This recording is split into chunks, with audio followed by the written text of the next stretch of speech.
باسم الآباء الأساتذة أنبا موسى وأنبا رفائيل، باسم خدام مجموعة الحياة الكنسية، بنشكر الآباء الموقرين اللي تعبوا وموجودين معانا النهارده. كل أب باسمه والمجموعة اللي جاية معاه، ربنا يعوض تعب محبته. ما ننساش برضه إن إحنا نعزي أنفسنا، لأن الفترة اللي فاتت ودعنا للسماء أمين الخدمة الأستاذ إيليا سينود، ربنا يريح نفسه. فارقنا من حوالي أسبوعين تقريبا، وكان بيعد 8 أيام بس، أيام 8 أيام. الأسبوع الثاني برضه 8 أيام عن الأسبوع الثاني برضه. أبونا بقى بيدافع عني ويقول لي 8 أيام بقى دخلنا في الأسبوع الثاني. إحنا في المؤتمر كنا بنعي الأستاذ أمير نصر، وفي اليوم الروحي النهارده بنعي الأستاذ إيليا، الناس اللي تعبت في الحياة الكنسية، ولكن واثقين إن صلواتهم مرفوعة دلوقتي، وهم فرحانين لنجاح خدمة الحياة الكنسية.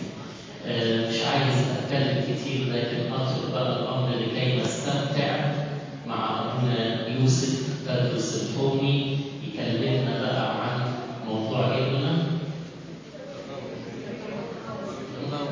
تطور الليتورجية من القرون الأولى. تعيش وتعلم من ابونا، ربنا يعوض رزقك.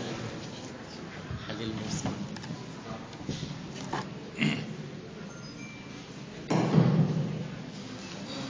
بسم الآب والابن والروح القدس الإله واحد آمين. حلوني يا أبائي. طبعا ما يصحش إن أنا أعلم وسط المعلمين،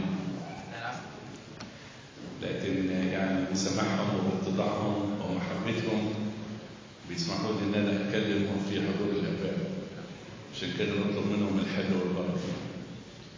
وأنا أثق أيضا في كثير منكم من الدارسين والباحثين والعالمين أيضا ببواطن الأمور من النواحي الليتورجية والتأصيل. وأنا أعرف ناس كتير ليهم تطلعات وقرايات في هذه الأمور. فإذا غلطت يعني في حاجة داروا عليا، استروا عليا زي ما ربنا بيستر يعني. وإذا ما قلتش حاجة كانت ناقصة تكملوها لي بعلمكم الغزير.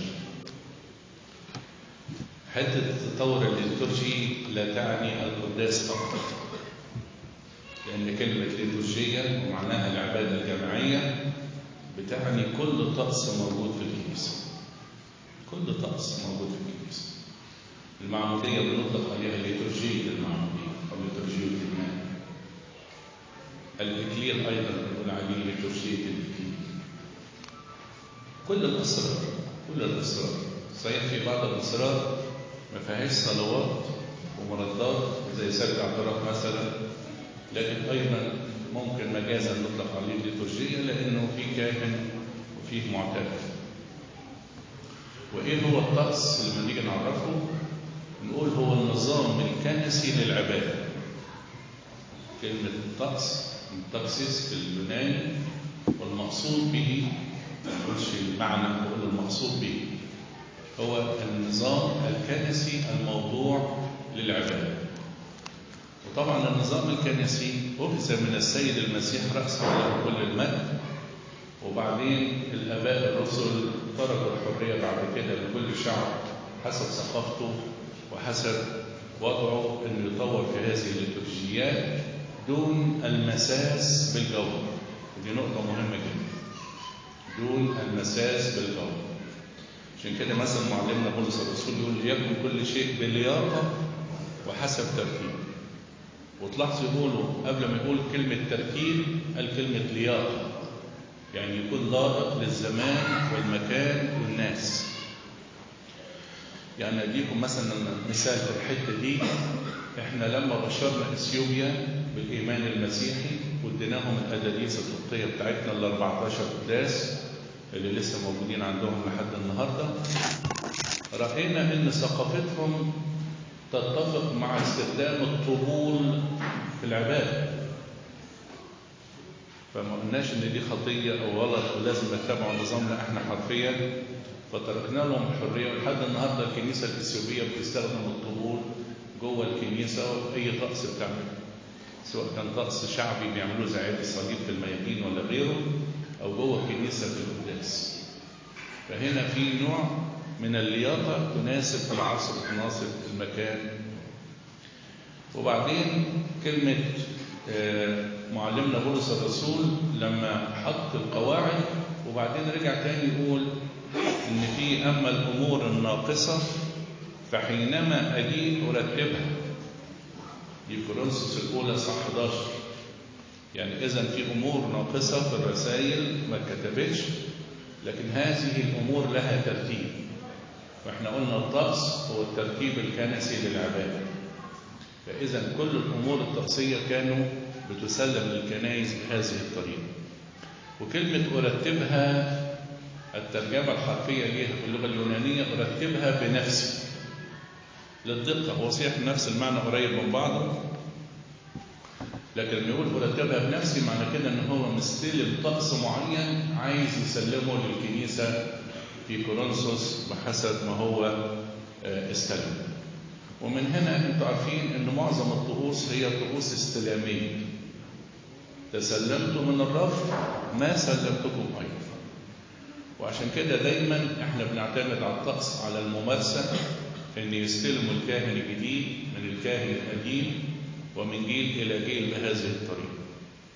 واللحن يستلموا المعلم الجديد من المعلم القديم بنفس الطريقه.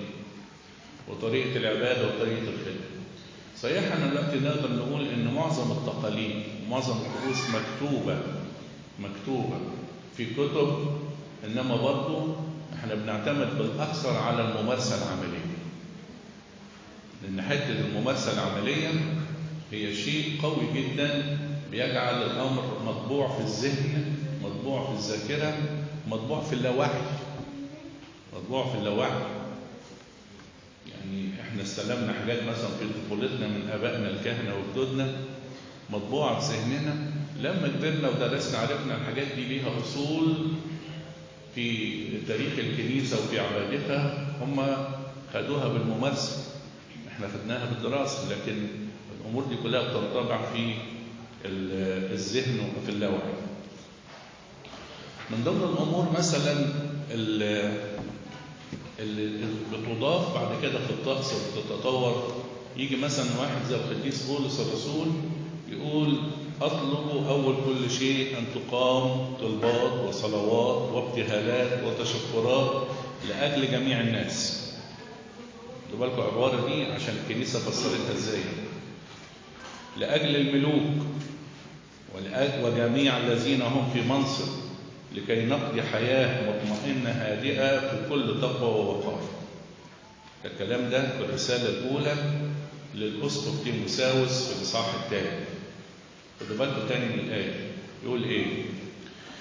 أول كل شيء أن تقام طلبات، مش طلبات وصلوات وابتهالات وتشكرات. إيه ده كله؟ قال ما الكلام ده أنا لما أجي لكم هرتبه لكم هتستلموه. عشان كده مثلا القداس اللي عمله المسيح له كل المجد واستلموه الرسل ما كانش فيه طلبة لأجل الملوك ولأجل كل من هم في منصب، لكن دي ظهرت بعد كده في نوع من التطور اللي جه على الليتورجيات. فعملت الكنيسة على أنها توضع طلبات أو اللي احنا بنقول عليها أواشي. كلمة أوشية بالقبط معناها طلبة حسب الأوامر الرسولية. فعندنا مثلا أوشية الملك اللي احنا دلوقتي بنقول عليها أوشية الرئيس، برضه طورنا الاسم حسب النظام إذا كان ملكي ولا جمهوري، وبدل ما نقول الملك بنقول الرئيس. كل ده نوع من التطورات. وبعدين قبل ما يقول لأجل الملك يقول لأجل جميع الناس. طب الناس دول فيهم مرضى، يبقى كانت الكنيسة تلزم أنها تصلي لأجل المرضى فتحط طلبة لأجل المرضى. طيب الناس دول فيهم ناس في البلاط، يعني القصر الجمهوري والناس المسؤولين، نحط أوشية لأجل الذين هم في البلاط. الناس دول فيهم ناس مسافرين عايزين ربنا يحافظ عليهم، تقوم الكنيسة تصلي لأجل المسافرين. احنا بقى هنا في مصر كمان، يمكن اللي انا بقوله ده عام هتلاقوه في كل الكنائس. احنا في مصر بالذات لما جالنا ماري مرقس وجاب لنا كل العبادات المبكرة الأولى لكل الطقوس، لكن كانت عبادات بسيطة، كانت عبادات بسيطة، والكنيسة بحسب الروح المصرية أضافت عليها حاجات ما ينفعش تتقال إلا في مصر. ندي مثلا على سبيل المثال،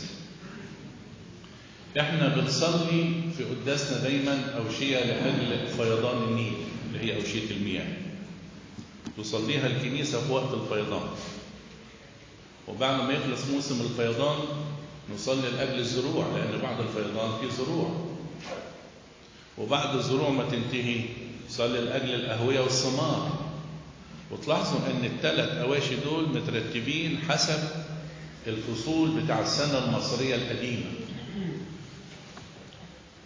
جدودنا المصريين القدماء، ما نقولش الفراعنة يعني الملك بس لوحده. المصريين القدماء كانوا بيقسموا السنة إلى 3 فصول فقط. يعني دلوقتي بنقسم السنة 4 فصول، صيف وخريف وشتاء وربيع، لكن لا، هم كانوا حسب الأرض، مياه وزروع وثمار وأهوية، كل واحد من دول 4 شهور. فالكنيسة القبطية بما أنها وريثة ومرتبطة بالأرض عملت الصلوات حسب الموسم بتاعها. طول ما في فيضان نصلي لأجل المياه، وخصوصا أن معيشتنا في مصر ترتبط بالنهر النيل، فهنا دي إضافات محلية أضافتها الكنيسة، أولا لأجل ارتباطنا بالوطن، لأجل معيشتنا، لأجل معيشتنا. ويمكن في العصر الحديث لما بلاد المهجر انتشرت فيها الكنائس، بدأت الكنائس بره تشتكي من الحتة دي، طقس فرنسا غير طقس إيطاليا غير طقس استراليا غير طقس أمريكا. احنا بنبقى هنا في عز الشتاء في استراليا بنبقوا مصيفين. أنا حضرت مرة ليه راس السنة، شوفوا بتبقى برد ازاي، حضرتها في استراليا والناس مصيفين والدنيا حر. طيب نعمل ايه بقى في الأواشي دي؟ نفضل زي ما احنا؟ لا، المشكلة اللي ظهرت في عهد البابا شنودة واتعرضت على أعلى سلطة في الكنيسة وهي المجمع المقدس، وكانت النتيجة أن سمحوا لكنائس المهجر أن يصلوا 3 أواشي مع بعض في كل قداس، بحيث أن كل البلاد المختلفة فيها الجو والمناخ كله يلتزم بهذه الفكرة. ولما بنخرج بره بنصلي ب3 أواشي مع بعض. فهنا نرجع تاني لماري مرقس، انه لما جاب لنا الصلوات والليتورجيات والحاجات دي، طبعا نمرة 1 هي متأثرة بالقداس الإلهي الذي فعله السيد المسيح في بيته، في بيت ماري مرقس أو بيت مريم أم يوحنا الملقب مرقس، وأكيد طبعا كان هو موجود واستلم هذا الطقس. غير كده كمان ماري مرقس أيضا تأثر بالطقس بتاع كنيسة أورشليم، لأنه هو خارج من هناك، وعشان كده احنا عندنا من أقدم الأداديس قداس منسوب إلى مار يعقوب أول أسقف لأورشليم. ومن هنا يعني يمكن أنا مرة قلت إنه ربما نقل جزء أو حاجات كثيرة من هذا القداس، ودي حقيقة في تأثر، يعني مش عايز أقول إنه نفس قداس يعقوب هو نفس قداس مرقس، لا، لأن اللي قادر يكتب إنجيل بالوحي الإلهي قادر يعمل قداس، لكن كان في تأثير من طقس كنيسة أورشليم على طقسنا. وعلى سبيل المثال مثلا احنا في صلاة الحجاب بتاع قداس القديس باسيليوس المصري، لأن في قداس باسيليوس الرومي عند الروم بيصلوا بيه، وده طويل قوي، يمكن بيصلوا بيه 2-3 في السنة. عندنا القداس الأصغر بتاع باسيليوس اللي احنا بنصلي بيه معظم السنة.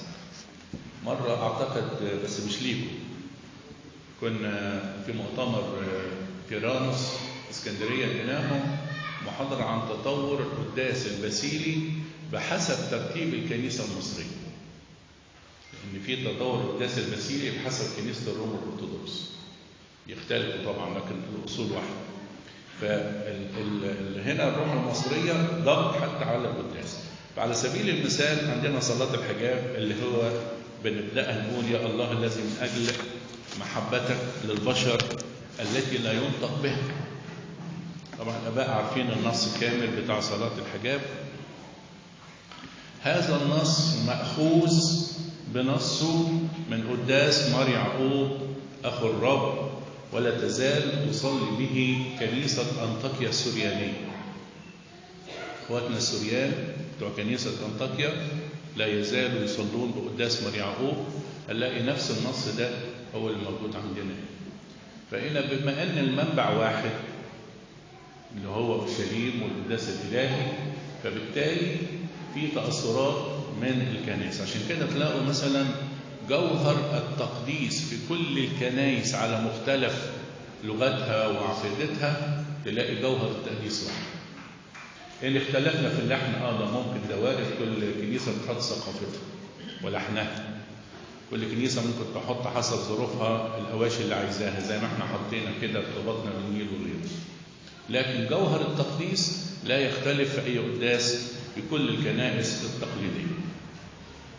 عندنا كمان عامل آخر تأثرت به كنيستنا القبطية الأرثوذكسية، ألا وهو النصوص المأخوذة من كتاب الدسقلية. طبعا أكيد كلكم عارفين يعني كتاب الدسقلية. كتاب الدسقلية يعني تعاليم الرسل وليس قوانين الرسل.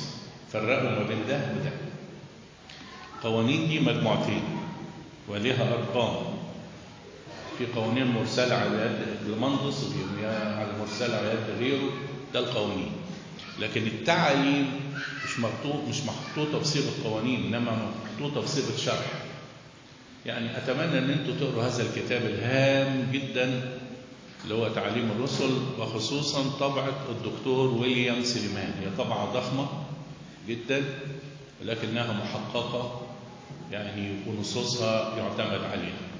لأن في كتاب تاني بنفس الاسم صغير مختصر كان نشره المتنيح أبونا مرقس داود. لا، كتاب المحقق الكبير طبعة الدكتور ويليام سليمان. فهنا هذه النصوص اعتمدت عليها كنيستنا في معظم ليتورجياتها. ليه؟ بما أنها استلمت من رسول من رسل المسيح وهو ماري مرقس، فبالتالي كان لابد أن تنفذ تعاليم الآباء الرسل في كل الأمور. وعشان كده يعني مثلا ندي مثال بالمعمودية. كلنا عارفين السيد المسيح له المجد أمر وقال اذهبوا وتلمذوا جميع الأمم وعمدوهم باسم الآب والابن والروح القدس، وإيه تاني يا رب؟ وعلموهم أن يحفظوا جميع ما أوصيتكم به. في حاجات وصاهم المسيح عليها ما اتكتبتش في الإنجيل. يوحنا قال كده، قال وأشياء أخرى كثيرة صنعها يسوع لو كتبت واحدة فواحدة فما أظن أن العالم يسع له. وبعدين كلنا عارفين الآية المشهورة جدا بتاع أيام الأربعين قبل الصعود، إنه كان يتحدث معهم عن الأمور المختصة بملكوت الله. طب فين الأمور المختصة بملكوت الله دي؟ مش موجودة في الأناجيل ولا في سفر أعمال الرسل، لكن استلموها الرسل وطبقوها بعد كده في تعليمهم وفي قوانينهم واستلمتها الكنيسة. وطبعا بالنسبة للمعمودية يقول إن كان أحد لا يولد من فوق لا يقدر أن يرى ملكوت الله. وفسرها تاني في نفس الإصحاح بيقول إن كان لا يولد من الماء والروح لا يقدر أن يدخل ملكوت الله. طيب كيف نشرك الماء ونشرك الروح في طقس المعمودية؟ المسيح ما وضحش، ما اديناش الترتيب الكنسي لهذا الموضوع. ولكن نجد بقى هذه الإجابات موجودة في تعاليم الرسل هي الدسقلية، وموجودة أيضا في قوانين الرسل. عشان كده أنا هقرأ لكم بعض النصوص اللي وضعوها الآباء الرسل في قوانينهم وفي تعاليمهم، بحيث إن احنا نفهم إن طقسنا ده جاي منين. القانون رقم 1 على 33 مثلا من قوانين الرسل.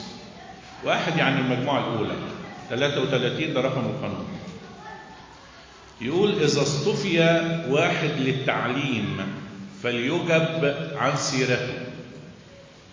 استنى بقى يا ابونا لحسن ده كلام صعب قوي، مش كده؟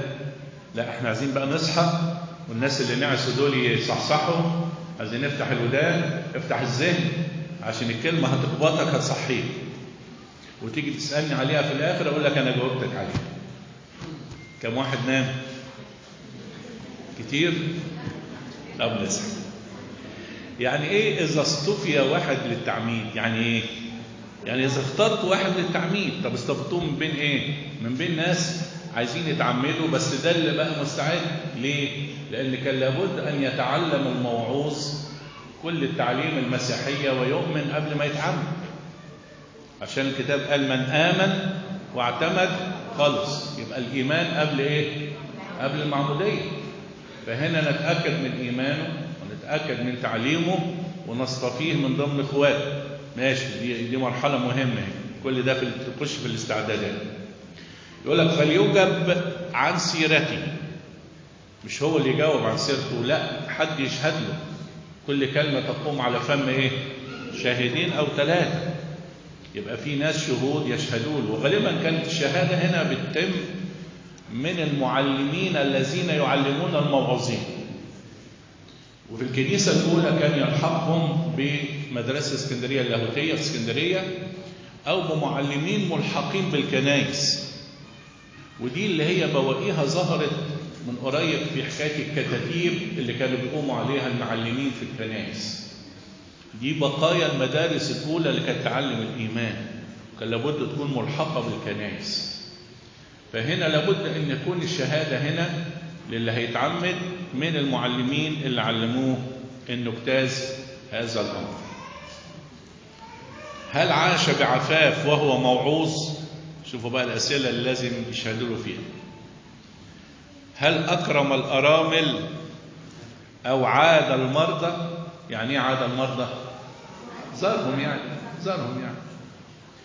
وكمل كل شيء حسنا، فإذا شهدوا عنه الآتون به أنه فعل هذا فليقم هو وأمثاله ليستمعوا الإنجيل من اليوم الذي يقدمونهم فيه. يبقى سمحوا لهم أنهم يخشوا ويسمعوا الإنجيل. وتوضع اليد عليهم كل يوم ويقسموا عليهم. ايه يقسموا عليهم بقى دي؟ لا، لازم نقف عند الحته دي عشان ده طقس قديم انتهى حاليا لكن كان موجود. الاستقسام هو الصلوات التي تقام لاجل طرد الشياطين من المسكون اللي ساكن فيهم. ولحد النهارده الكنائس التقليديه الاخرى عندهم طقس اسمه طقس الاستقسام، انه يعني يخرج الشيطان اللي ممكن يكون موجود في هذا الإنسان، لأن واحد عايش بعيد عن المسيح، بعيد عن الأسرار، بعيد عن المعمودية، فيش روح الله، فسهل جدا يكون فيه. ده اللي هو بواقيه عندنا في حتة جحد الشيطان. جحد الشيطان هو طقس قديم موجود عندنا احنا بس دلوقتي، بقية الكنائس بطلت. حدك أيها الشيطان وكل أعمالك النجسة وكل جنودك الشريرة وكل شياطينك الرديئة وكل قوتك إلى آخره. وبعدين بعد ما الكاهن يلقن المتعمد أو من ينوب عنه كان الأب والأم إذا كان طفل، ينفخ الكاهن في وجه المتعمد ويؤمر كده يقول اخرج أيها الروح النجس. ده الاستقسام أو الجحد. وده نشكر ربنا ان كنيستنا محافظه عليه من القرون الاولى لحد النهارده. الكنائس الثانيه ما بتعملش كده للاسف الشديد، يعني نسيوا هذا الطقس ونسيوا موضوع الاستقسام. جايز حد هنا وهو قاعد دلوقتي يجي على ذهنه سؤال اجاوبه عليه، ايه هو؟ طب الطفل الصغير اللي احنا هنعمده ده دلوقتي جاله الشيطان منين؟ جاله منين الشيطان؟ ده لسه يا دوبك عنده 40 يوم يعني. الا اذا كانت امه شيطانه بقى. الام هتقول لك لا، ما يمكن الاب هو اللي مش شيطان. بصوا، احنا كأقباط عندنا تقليد كده معين، والكنيسه كانت بتوصي عليه ان الام طول ما هي ما عمدتش الطفل ما تسيبوش لوحده خالص خالص. عشان كده اول ما تربعن على طول تعمد. ليه؟ لأن أنت كأم طول ما أنت موجودة جنب الطفل أنت ليكي ملاك الحارس بتاعك، فالملاك الحارس هيحرسك أنت وابنك. لكن لما تسيبيه لوحده هنا ممكن الشياطين بقى قد تتلاعب، قد ما نقولش كل عيل هيخش شيطان، لا قد شوف بكررها كم مرة. ومن هنا دايما نوصي الأمهات ما يتركوش أولادهم. لكن بعد ما يتعمد الطفل وهو خارج من جرن المعمودية زي ما يقول القديس ذهبي الفم إنه ملاكه الحارس يلازمه من هذه اللحظة. ده كلام القديس يوحنا ذهبي الفم. بعد كده حطيه في الشقة لوحده وانزلي ولا يهم.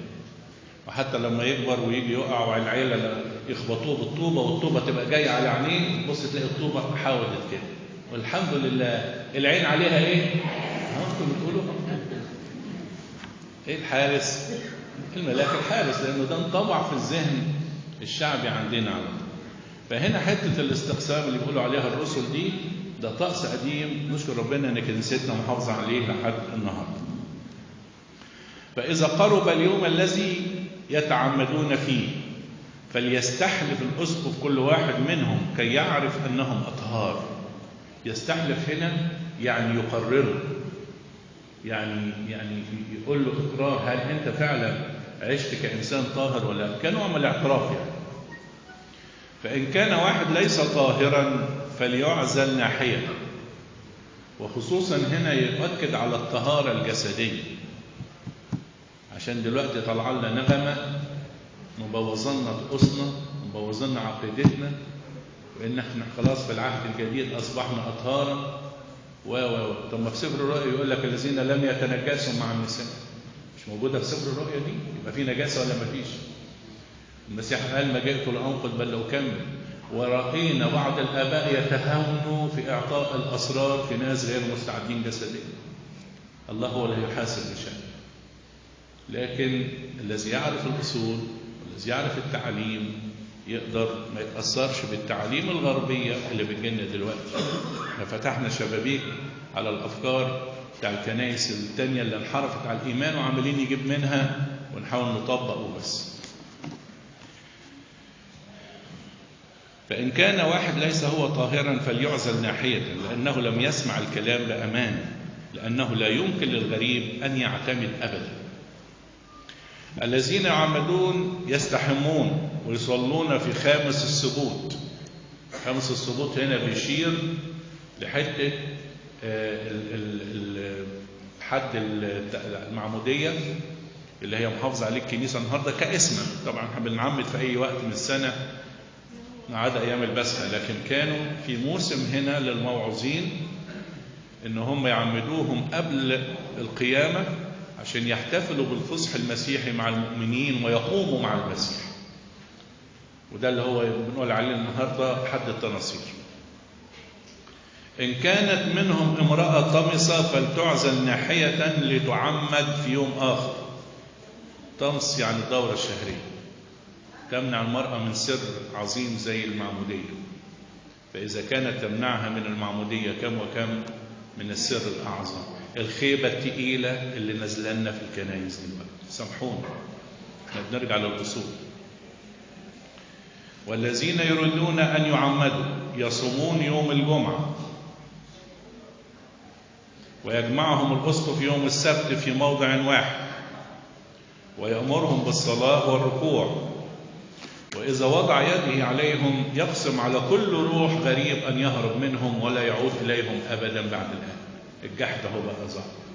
وتلاحظوا أن اللي يقوم بالطقس مين؟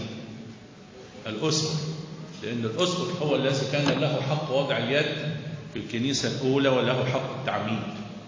وطبعا من القرن الأول على طول أول ما العملية انتشرت سمحوا بعد كده للكهنة أن هم يقوموا بهذا السر. وإذا فرغ مما يستحلفهم عنه ينفخ في وجوههم.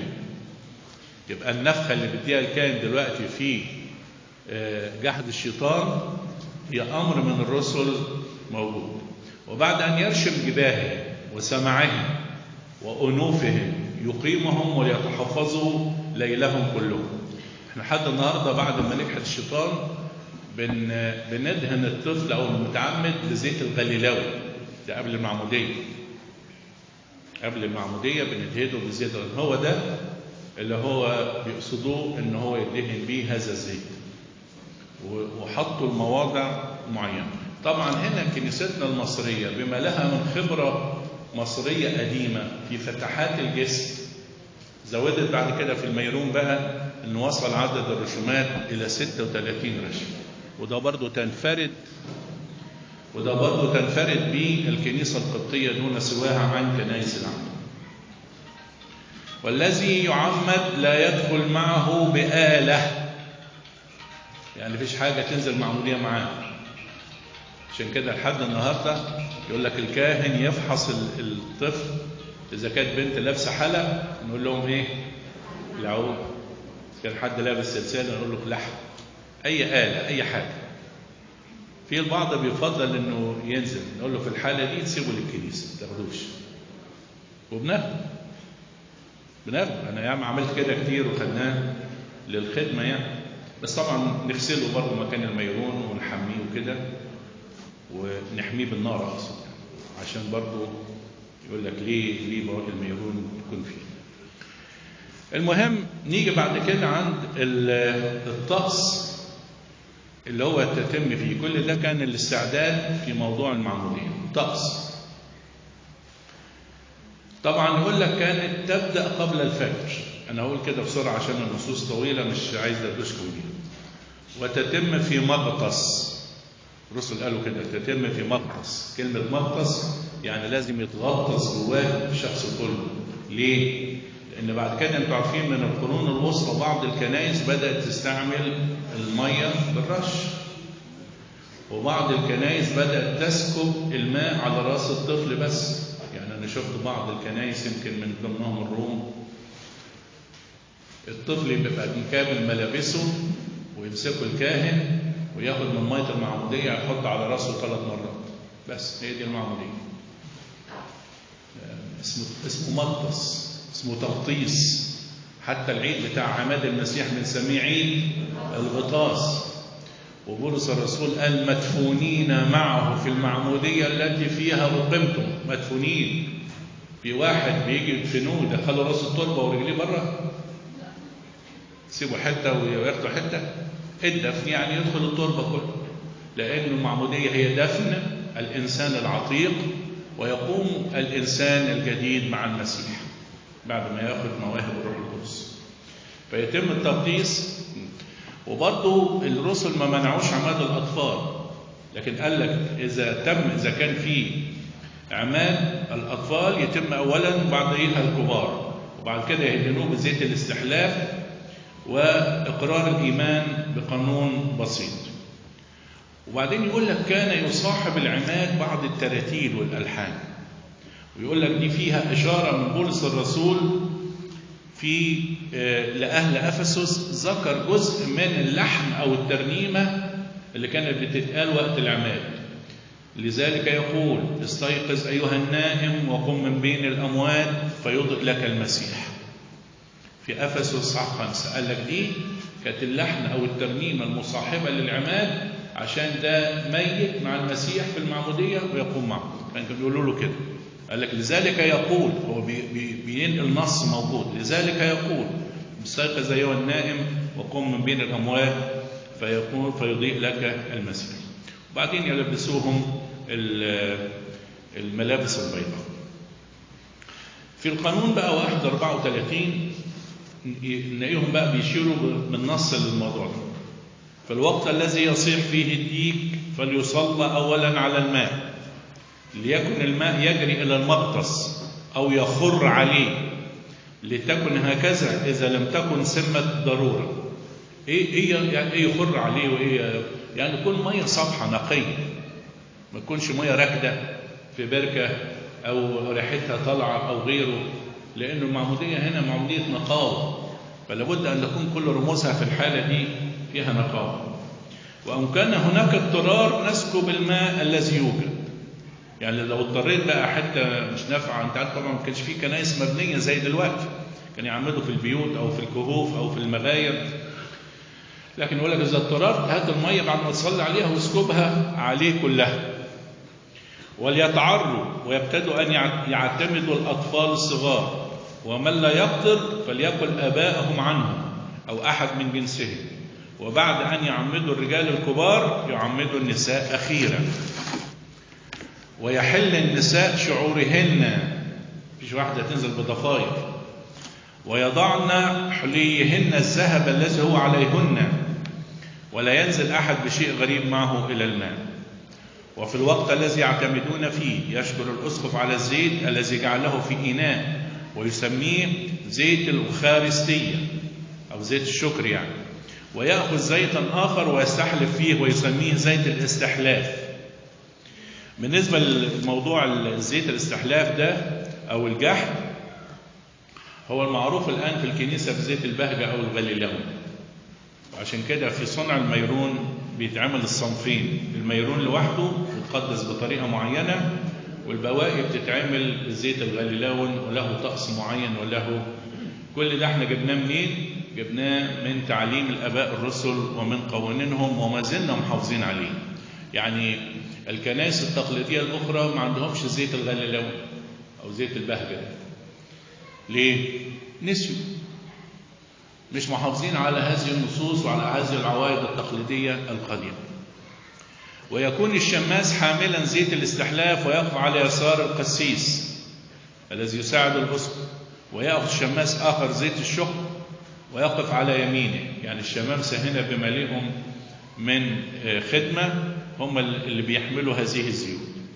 وهنا لابد أن نشير أن كلمة شماس عندما تجيء في الطقس أو تجيء في القوانين لا يعني بها إلا الدياكون فقط. يقول الشماس يعني يقول الدياكون حتى في القداس. أما أي رتبة أخرى فهي رتب مساعدة للشماس ولها عمل آخر. عشان كده قال لك الميرون ممكن يشيله الشماس، لأنه من أول دياكون فإنه بيصبح من رجال الإكليروس. أما الرتب المساعدة كان أغنوسوس، إبسلطس، إبدياكون، فكلها رتب أخرى لها عمل آخر. اللي ليه البوابة يمسكها زي الإبدياكون، اللي ليه القراية، اللي ليه الترتيب، لكن لا يتدخلوا في عمل الشماس على الإطلاق. وأحيانا في الطقس الشماس يؤمر أحد هذه الرتب أن يقول شيء، زي مثلا بعد المجمع لحد الوقت الدياكون يؤمر الأغنوسطسيين يقول القارئون فليقولوا أسماء أبائنا البطاركة القديسين. ليه؟ لأن هم دول مختصين بالقراية، هم يقروا أسماء البطاركة اللي تنيحوا قبل كده كلهم. لكن طبعا للأسف من القرن 19 وال20 في كنيستنا دخلت الرتب كلها ببعضها، وأصبح كل واحد يترسم يطلق عليه شماس ويقوم بعمل الشماس. ما أصبحناش النهاردة الرتب دي أصبحت رتب شرفية، وكل واحد يعتقد أن ياخد رتبة أنه هو يقوم بدور الشماس. طبعا هذا الأمر يحتاج إلى إعادة تنظيم في الكنيسة، وكل واحد يعرف قدره وعمله. صلوا لي، أنا بعمل كتاب عن رتبة الإبدياكون بس في الكنيسة، عليها قوانين قد كده وعمل قد كده. صلوا لي بس ربنا يديني الوقت أكمل هذا الكتاب وغيره من البحوث عشان تطلع الناس يقروها ونبقى عارفين احنا نمشي ازاي. وإذا أمسك القسيس واحدا من الذين يعتمدون يأمره أن يزدري ويقول إني أزدري بك يا إبليس وبكل خدمتك وكل أفعالك النجسة. تلاحظوا نفس النص اللي احنا بنقوله في جحد الشيطان لحد النهارده. وكأن كنيستنا يا إخوة كنيسة متمسكة بتقاليدها اللي استلمتها من الآباء الرسل، ونشكر ربنا أنها محافظة عليها، ونقول يا رب استر على اللي عايزين يلعبوا في طقوسها وفي تعليمها ويبهدلوا الكنيسة. جهل مطبق بتقاليد الكنيسة وتراثها وعايزين يبوظوا كل حاجة. لا تنقل التخم القديم الذي وضعه آباء، حافظوا عليه. طبعا في بقى عندنا قانون للإيمان يلقنه للمعتمد، قانون صغير كده يعني نشير إليه بس، وبعد كده يقول لك يضع يده على الذي يقبل ويغطسه 3 دفعات، ويعلن هذا كل دفعة يغطسه دفعة بعد تلاوة الإيمان بالآب، وثانية بعد تلاوة الإيمان بالابن، وثالثة بعد تلاوة الإيمان بالروح القدس. عندنا القديس أبوليتس أو هيبوليتس في قانون يقول: وهكذا ينزل إلى المياه ويضع القسيس يدي على رأسه ويسأله ويقول: أتؤمن بالله ضابط الكل؟ والذي يعتمد يقول: أؤمن، فيغطسه في الماء دفعة ويده على رأسه. وبعدين يسأله ثاني دفعة يقول: أتؤمن بيسوع المسيح ابن الله؟ فيقول: أؤمن، ويغطسه الدفعة الثانية.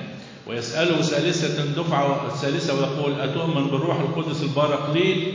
فإذا قال أمنت غطسه ثالث دفعة في الماء. ويقول كل دفعة إني أعمدك، كل دفعة بقى إني أعمدك باسم الآب والابن والروح القدس الإله الواحد. خدوا بالكم في دقة هذا القانون إنه أولا بيعلن إيمانه على الملأ، وعشان لا يفصل الأقانيم وما كل مرة يقول له تؤمن بالآب ما يقولش أعمدك باسم الآب بس، لا، بيقول لك الكاهن كل مرة يقول له أعمدك باسم إيه؟ الآب والابن والروح القدس. المرة حد من الرهبان يمكن طلع كتاب ورد عليه أنبا بشوية الله يناح نفسه وقال إن إحنا بنعتمد باسم المسيح فقط. فقال له: طيب والآب والروح القدس دول المسيح مش قال اذهبوا وعمدوهم وتلمذوهم وعمدوهم باسم الآب والابن والروح القدس؟ فإحنا هنا في طقس المعمودية بنقول في كل مرة هذا الكلام. وطبعا هنا نلاحظ أن التطور ظهر في خدمة الكاهن إلى جوار خدمة الأسقف في المعمودية. وبعدين الدسقلية تقول: أما الذي يعتمد فتدهنه أولا بدهن مقدس وبعده بماء وفي الآخر تختمه بالميرون لكي تكون بالمسحة مشاركة للروح القدس، والماء علامة الميرون، والميرون ختم المواثيق التي قررت. واحد يسأل هنا: هل كان في ميرون أيام الرسل؟ أمال إيه المسحة اللي كان بيتكلم عنها القديس يوحنا الحبيب في رسائله؟ مش بيتكلم عن المسحة المقدسة؟ لأن ما كانش ينفع أن الرسل يغطوا كل المسكونة وكل الأماكن اللي هي حصل فيها هذا الكلام. وفضل الميرون اللي عملوه الرسل موجود في كنيستنا على مدى 19 بطرك لحد ما خلص أو قرب على النفاذ في عهد البابا أثناسيوس الرسولي رقم 20. وهنا البابا أثناسيوس الرسولي عايز ميرون آخر، فهنا جمع الأساقفة وشاور أساقفة الكراسي الرسولية نعمل إيه؟ قالوا له: نعمل بالشكل اللي عمله موسى في العهد القديم ونضيف عليه الخميرة القديمة لأنها فيها أطياب من على جسد السيد المسيح. وده الطقس اللي هو وضع في هذه الفترة وما زلنا إحنا موجودين عليه لحد النهاردة. ده مثلا بالنسبة لطقس زي طقس المعمودية. عندكم وقت واستعداد تاخدوا طقس تاني زي البسخة مثلا؟ ولا كفاية كده؟ أنا مش عايزكم تزهقوا، بس أنا مستعد أقعد معاكم. احنا بنقعد مع تورانوس 4 ساعات بس، فأنا مش هزود عليكم أكتر من 4 ساعات يعني. ده لو أنتوا عايزين. مش عايز؟ نعم. سؤال؟ اتفضل، بس أنا مش سامعك كويس.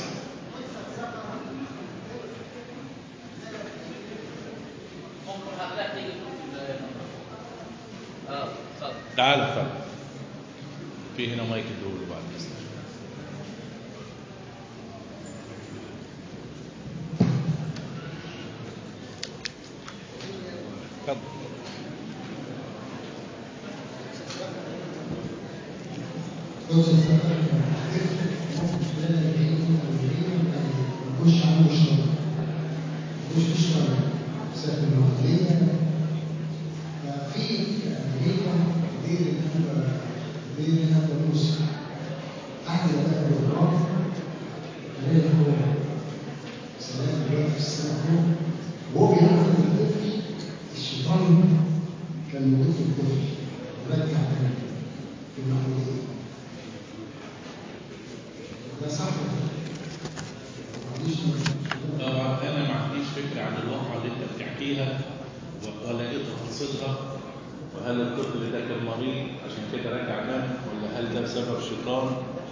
لكن لا يمكن انه لو في شيطان، هنفرض يعني على فرض ان هناك الشيطان في الطفل، لا يمكن ان يحتمل سكن الروح القدس في داخله.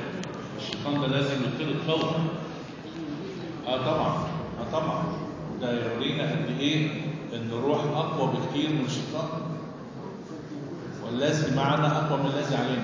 لا انا مش بناقشك في تفاصيل الحاسه، انا ما اعرفهاش، لكن انا بقول من وجهه نظر عامه انه حلول الروح القدس وسكن الروح القدس هنا سكن مواهب، مش حلول اقنوم. هنا لا يحتمل الشيطان ابدا، يعني لا يحتمله ابدا. اشكرك على سؤالك.